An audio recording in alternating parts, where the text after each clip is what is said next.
senhores telespectadores, para todos os desejos de uma Páscoa feliz. E como este programa vai para o ar em domingo de Páscoa, eu quis preparar um programa diferente. Trouxe-os a um lugar que é, sem dúvida, um dos mais fascinantes de todo o nosso país. Vou abrir a porta de um castelo e vamos percorrer uma centena de metros. É o bastante para percorrer toda a história de Portugal.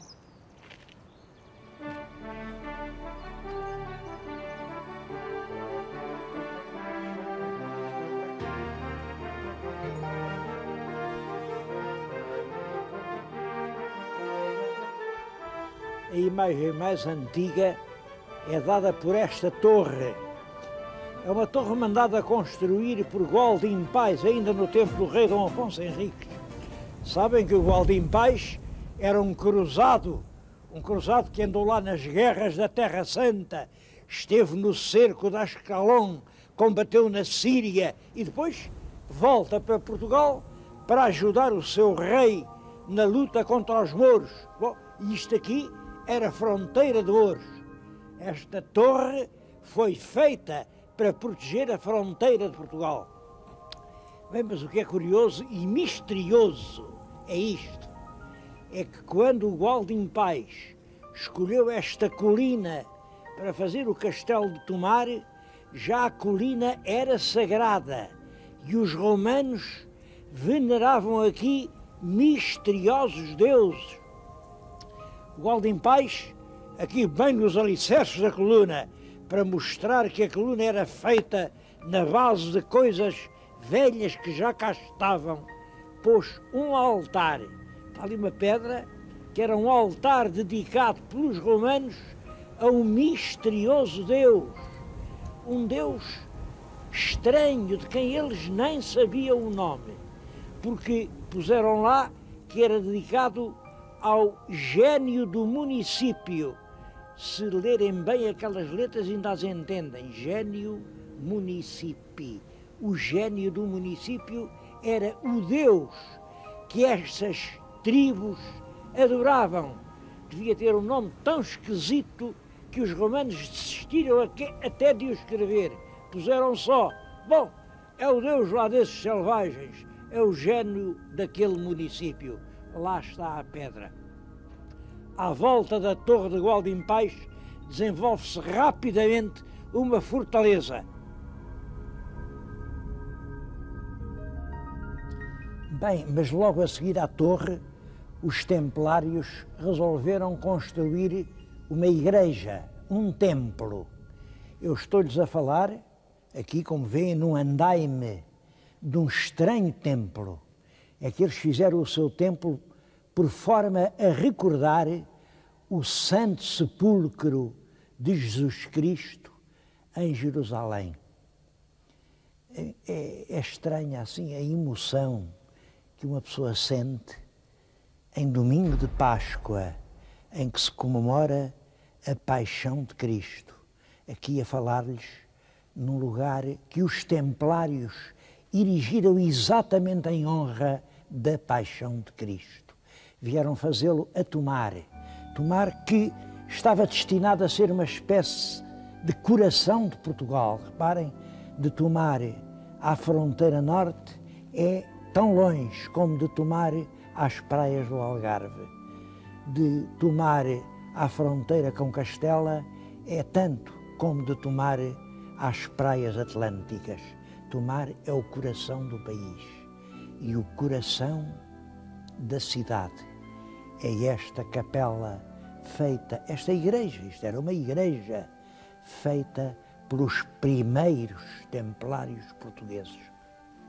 Devo-lhes dizer que esta ideia de sagrado, esta ideia de que isto é algo de essencial na memória que nós temos de nós próprios, já era sentida pelos portugueses há muito tempo. E o rei Dom Manuel I, o rei que chegou à Índia, o rei do descobrimento do Brasil, o rei do Império Oriental, resolveu transformar esta pequena igreja do Santo Sepulcro em qualquer coisa de extraordinário. Abriu esse arco que estão a ver na frente, prolongou, fez aquelas janelas extraordinárias e fez isto que é a igreja do Convento de Cristo de Tomar. Em cima, se olharem para cima, não veem a cúpula, porque está um sobrado, está umas tábuas de um sobrado. Bom, eu não vou lá, mas vou pedir à Câmara se ela pode lá ir e mostrar-lhes como era a cúpula da igreja mandada pintar por El Rei Dom Manuel. Tudo isto é manuelino. Estes andaimes estão aqui porque estão a restaurar toda a igreja templária. Bom, eu realmente acho que já cá estão há muito tempo. Há 10 anos eu vim aqui e eles já cá estavam. 10 anos para a vida de um andaime é muito tempo. Em todo caso, a gente tem que pensar. A igreja tem 800 anos, portanto 10 anos é pouco mais de 1%. E já que cá estão os andaimes, oxalá que os não tirem, enquanto não estiver tudo restaurado. Vamos aproveitar e fazer deste verdadeiro sacrário da alma portuguesa aquilo que ele representa. Este é o centro sentimental da alma de Portugal.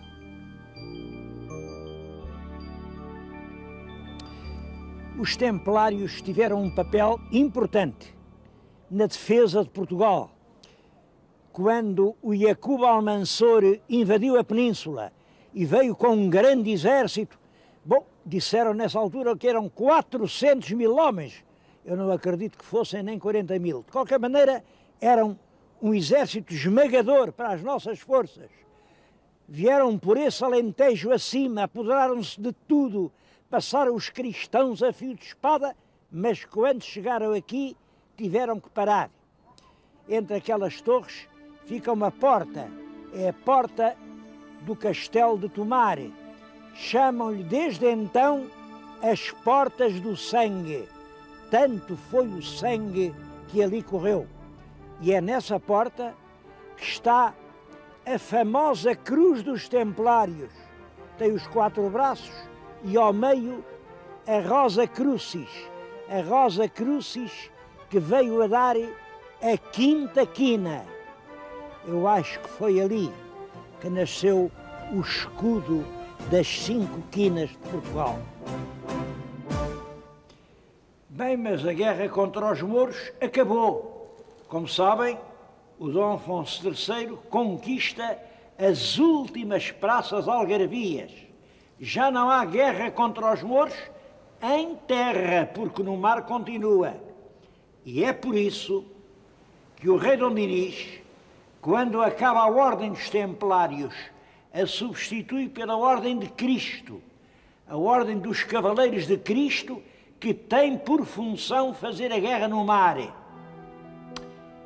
Exatamente por isso que os navios dos descobrimentos levam nas velas a cruz dos Cavaleiros de Cristo.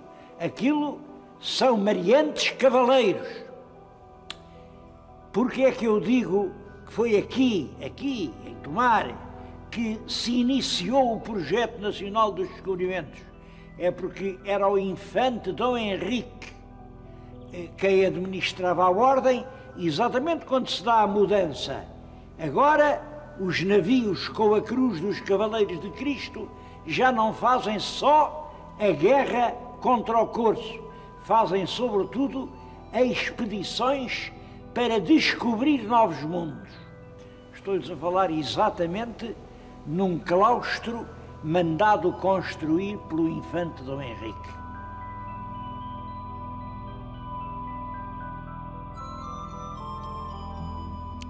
Aos tempos henriquinos sucede-se a época manuelina. Como sabem, é no reinado de Dom Manuel que se faz a principal campanha de obras em Tomar. É por essa altura que o Convento de Cristo em Tomar assume as proporções de mais rico, mais magnificente, mais opulento monumento histórico português.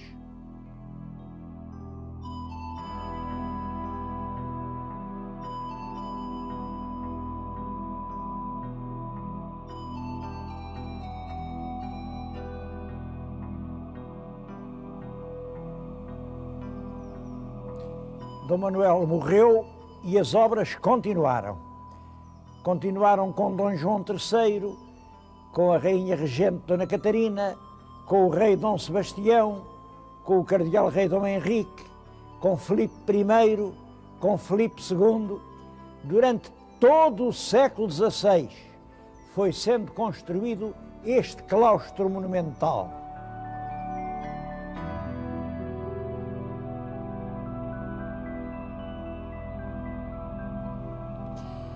O século XIX também deixou marca aqui no convento de Tomar, por sinal que uma marca bem curiosa. Estão a ver este palacete que está na nossa frente? É uma fachada neoclássica, uma moradia nobre. Bom, imaginem, isto foi construído por uma grande figura do liberalismo, o grande Costa Cabral, António Bernardo da Costa Cabral, feito pela rainha Conde de Tomar e depois, já mais para o fim da vida, Marquês de Tomar. Como é que se explica que um ministro fizesse aqui uma casa? Bem, foi isto. O convento foi à praça, foi tudo posto a leilão pelo Estado, depois da Revolução Liberal. Ele comprou aqui um bocado, havia aqui umas celazitas de farados, ele comprou a quinta toda, a quinta era magnífica, a quinta dos Sete Montes, era uma maravilha. E depois deitou abaixo aqui as construções fradescas e fez uma casinha, isto, para ele e para a família. Isto hoje não era possível, então um ministro a comprar bens que pertencem ao país para fazer a sua casinha. Pior, ele comprou e não pagou. Sabe-se que ele adquiriu isto, mas enfim, tinha influência, entregou uns títulos, isto ficou sempre sem pagar. Não pagou o palácio. Fez as obras, ajudou muito Tomar. Olhem, foi por causa dele que a rainha promoveu Tomar de vila, que era a cidade que é. Toda a gente hoje em Tomar simpatiza muito com Costa Cabral, todavia isto passou-se. Ele comprou a rica quinta dos Freires de Cristo e fez uma quinta particular. Eu aproveito para lhes falar nesse espantoso exemplo que é António Bernardo da Costa Cabral. Acho que talvez nenhum dos políticos do liberalismo português do século XIX tenha dado provas de maior talento, energia, gênio administrativo, audácia, argúcia, inteligência que Costa Cabral. O grande Oliveira Martins chega a compará-lo ao Marquês de Pombal. E todavia, como sabem, o Costa Cabral esteve poucos anos no poder, não o quiseram lá, foi o povo todo que se levantou. Olha, a Maria da Fonte não é mulher como as mais, traz pistolas à cintura para matar os Cabrais. Foi o país inteiro que expulsou o Cabral e o irmão do poder. Porquê? Porquê?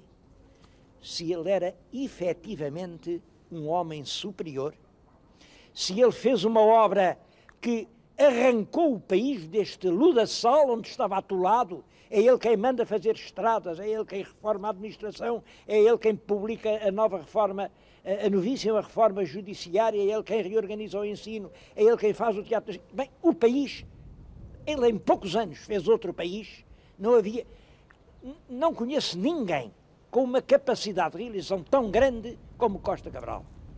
Como explicar essa onda de indignação que ele provocou? porque nunca houve nenhum político português tão caluniado, tão insultado como o Conde de Tomar. Bom, há muitas respostas e cada um responda como souber. Eu penso que uma das razões foi exatamente ele ousar mexer em velhos hábitos e tentar marcar uma face nova num país já velho de muitos séculos. O nosso povo não gosta de novidades, hein? Isto é importante. Nós somos um povo essencialmente conservador. E ele foi mexer em coisas muito sérias. Ele, por exemplo, disse que não se podiam enterrar pessoas dentro das igrejas porque era anti-higiênico. Imagina, anti-higiênico. As pessoas queriam lá saber da higiene.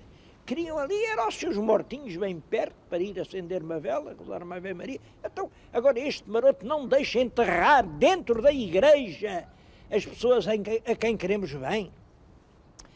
Foi isso, ele boliu com a tradição. Mas não foi só isso. Houve outras pessoas em Portugal que ousaram alterar a tradição e que não foram assim amaldiçoadas. É que ele tinha uma má história política. Ele fez realmente a Guerra Civil do lado liberal, depois faz a Revolução de Setembro, representa a extrema esquerda do liberalismo, é o homem que é pela Constituição liberalíssima de 1822, nega o poder do rei, afirma a soberania popular, em suma, é a esquerda radical do tempo. E chegou a ser perigoso. Ele chegou a ser muito perigoso. Tão perigoso que a rainha acabou por chamá-lo e perguntou-lhe se ele não queria ser ministro para meter aqueles marotos dos radicais nos eixos. Ele aceitou, foi ministro da Justiça, massacrou os nacionalistas, os tais radicais, restaurou a Carta e transformou-se rapidamente de paladino da direita, de paladino da esquerda que era, em campeão da direita que foi. Isso ninguém o perdoou, nem a direita nem a esquerda. É uma das coisas que o público gosta de ver nos políticos. É coerência, honradez, palavra de honra.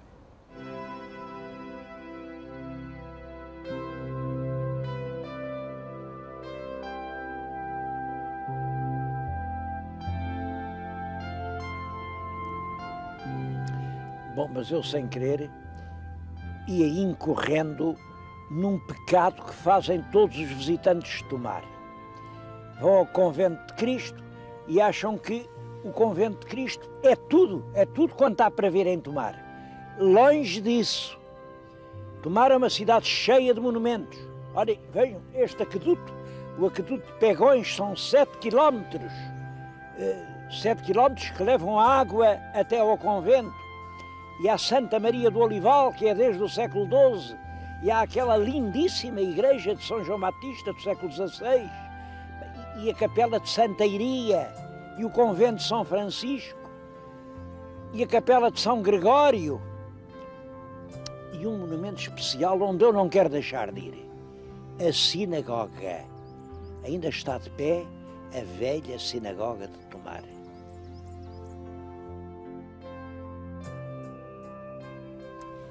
Este edifício foi construído entre 1430 e 1435.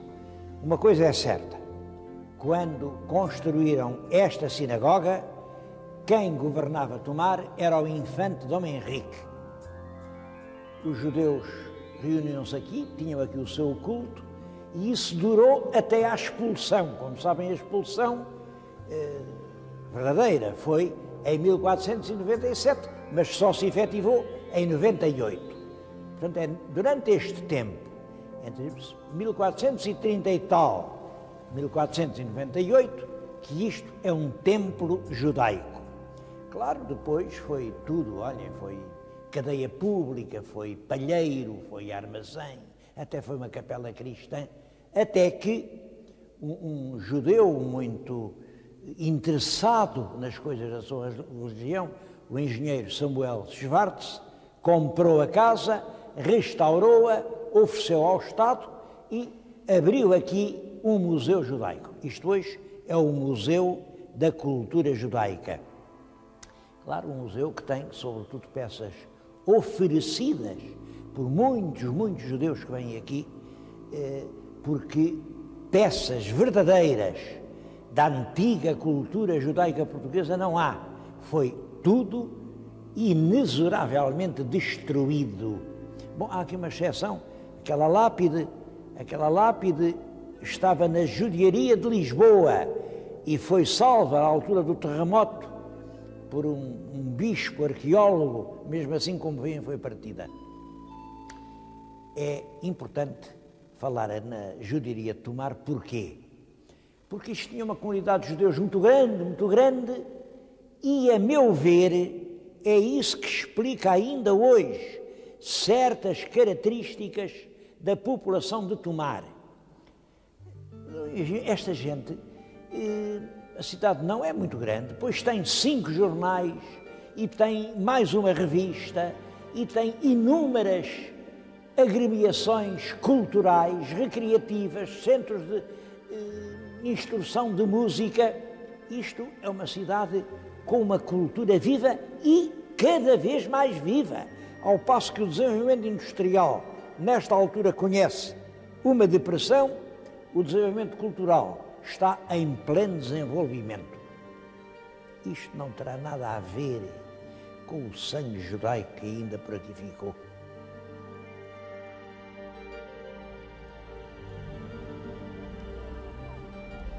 Uma coisa é certa, a judiaria de Tomar está ligada à memória do infante Dom Henrique. Foi ele que autorizou ou mandou fazer a construção e também mandou construir esta levada. Estão a ver a levada? O que se passa é isto. O Tomar é atravessado pelo curso do rio Nabão. Ora bem, desviaram um braço das águas, regularizaram as margens e utilizaram a força hídrica para mover pequenas indústrias. O que estão a ver, estes barracões, chamam-lhe hoje os lagares de El Rei. Têm pedras de armas. Penso que são as armas de El Rei Dom Manuel, mas ainda quando era duque e era mestre da Ordem de Cristo, e é a esfera armilar, que é o emblema pessoal de Dom Manuel. E ele pôs aqui lagares, enfim, maquinarias que eram as possíveis no tempo. O que é extraordinário é que essas fábricas chegaram até hoje. Isto liga-se agora com um homem superior, um homem que morreu há muitos anos, nasceu numa aldeia, era o Manuel Mendes Godinho. Manuel Mendes Godinho era muito pobre, nasceu na aldeia de 100 soldos, não tinha nada. E o primeiro dinheiro que ele ganhou, isto é extraordinário, foi apanhar na terra barro, amassava o barro e vendia aos oleiros que faziam telhas. Bom, pouco a pouco, ele próprio faz uma olaria, depois faz um lagar, depois faz uma central elétrica, depois faz uma casa bancária e acaba por legar aos filhos uma organização comercial enorme, que é, a certa altura, a própria alma de Tomar. Foi ele que comprou aos donos todos estes lagares de El Rei e pôs lá, olhem esta central elétrica que ainda hoje se pode ver, com máquinas dos primeiros anos de eletricidade. Foi ela que pela primeira vez deu luz à cidade de Tomar. Há ali uma moagem tem também os sistemas, enfim, de moer o cereal sucessivos. Tudo o que havia de mais moderno da Europa, ele ia comprando. E há um moinho com a força da água. E há uma fundição de metais. Tudo isto são os vestígios desse esforço enorme de um homem que está ligado ao nascimento das indústrias em Portugal. Estou a falar nisto com este livro na mão porque isto é um projeto ao qual eu dou a minha adesão mais entusiástica. É a ideia de não deixar deitar abaixo estes barracões que têm a memória del rei Dom Manuel e a do infante Dom Henrique e que assistiram ao nascimento das primeiras indústrias portuguesas. Transformar isto no museu vivo, um projeto que mostre realmente estas atividades industriais. Eu não sei se é possível, se não é. Eu acho que só por si o projeto é tão bonito que merece esta referência. Não sei se será de fácil realização. Dizia o poeta Fernando Pessoa que Deus quer, o homem sonha, a obra nasce. Eu termino com o desejo de que Deus queira que esta obra nasça.